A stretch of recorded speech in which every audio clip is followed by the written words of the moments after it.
I've made a career. We're in quorum call. Oh, I asked that calling the quorum be suspended. Without objection.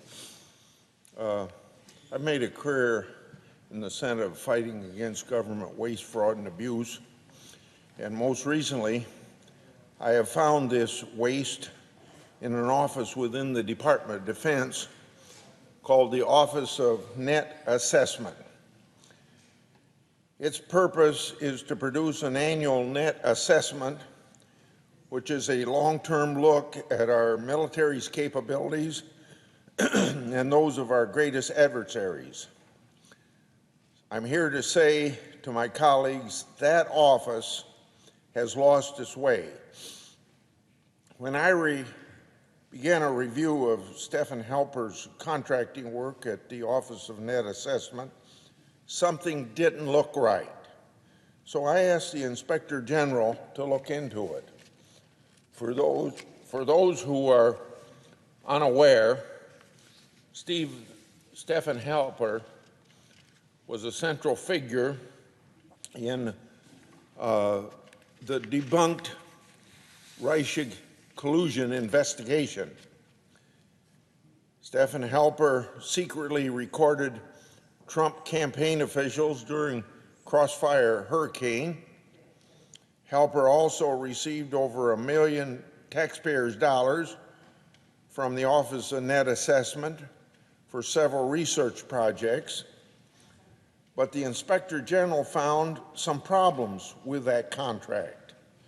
Office of Net Assessment didn't require Halper to submit evidence that he actually talked to the people he cited in his work, which included Russian intelligence officers. Secondly, the Office of Net Assessment couldn't provide sufficient documentation that Halper conducted all of his work in accordance with the law.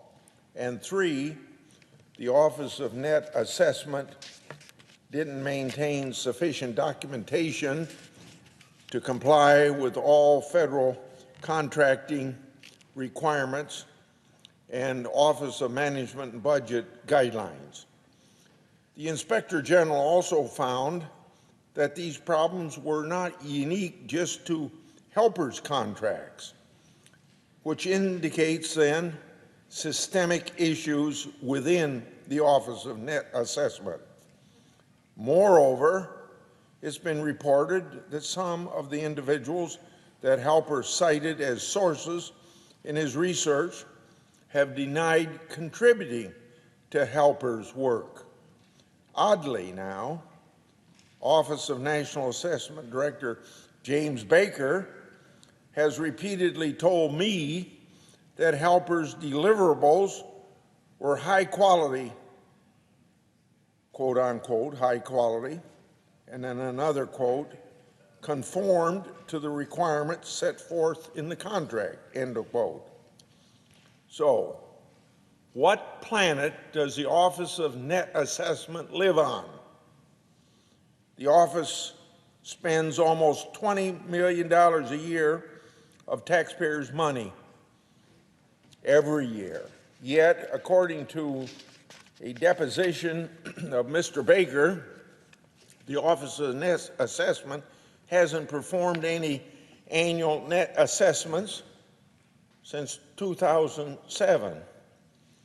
A net assessment is the Office of Net Assessment's core mission. It even says so in the title. And so, its purpose of doing net assessment got lost along the way.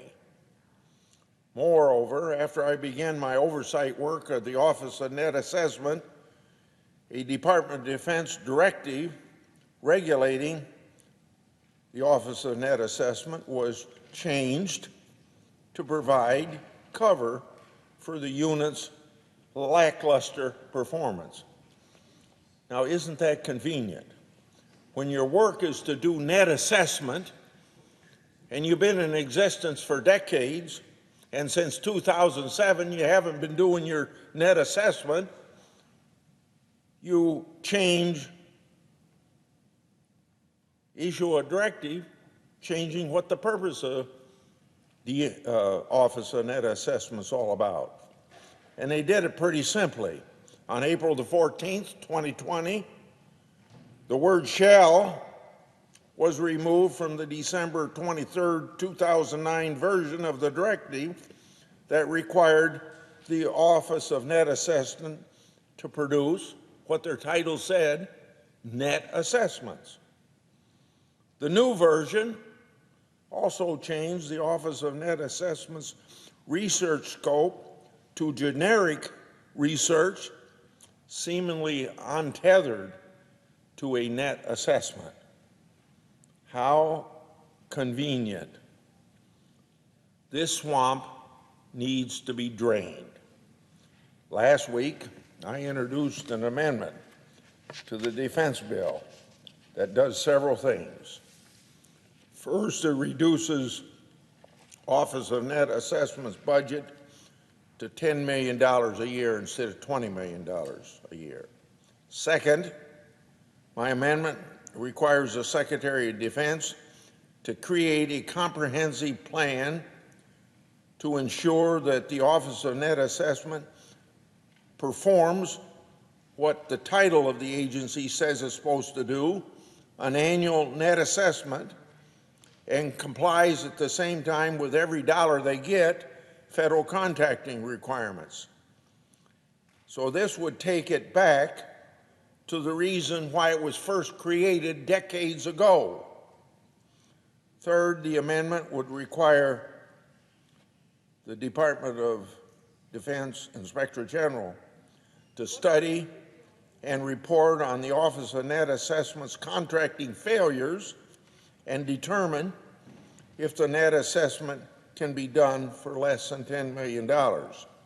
And fourth, it requires the Government Accountability Office to perform an audit of the effectiveness of the comprehensive plan.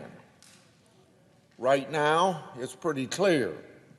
The Office of Net Assessment lacks leadership and discipline, and it also pretty clear it has wasted tens of millions of dollars over the years. Congress must take a stand. That's why I'm here to encourage my colleagues to support my amendment. I yield the floor.